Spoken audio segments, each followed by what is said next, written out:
Samtang aron mas luwas ang kadalanan, nakikilayon ang Mandawi City LGU sa LTO alang sa Pioneer Project Implementation pag-centralize sa sistema nga himuon. Ang report ni Nico Serino. Nakigtigom ni atong Mayo kang Mayor Jonas Cortez ang mga opisyales sa Land Transportation Office kun LTO. Inubanan sa taga-Traffic Enforcement Agency kun team, gihisgutan ang single ticketing implementation.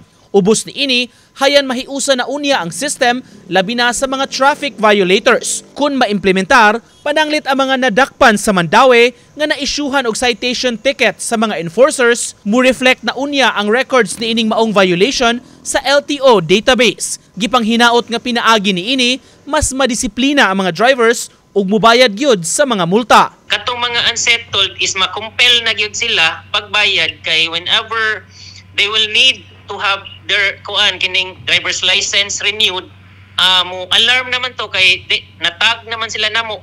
So mobalik na gyud sila gyud sa team. Gihan ay pahinuon kining pagtambayayong sa LTO ug sa LGU. Kun mahinayon, ang Mandawi ang magsilbing pilot model sa Sugbo ning maong implementasyon. Butang nga nakita sa team nga makahatag og kaayuhan. Amo na pinaka best na mo nga intervention para sa katong mga unsettled na mo nga gipanggukod na mo unta nga kanang mostly ani nila gipang-file na mo kaso. This will be another intervention kining amo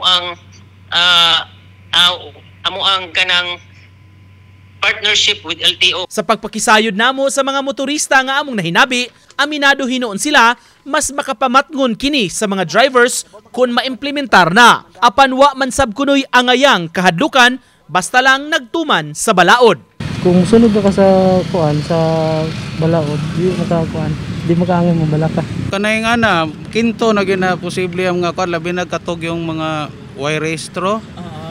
Piti gud sila ana gud. Uban ni Godfrey Relien, Nico Sereno, Balitang Bisdak.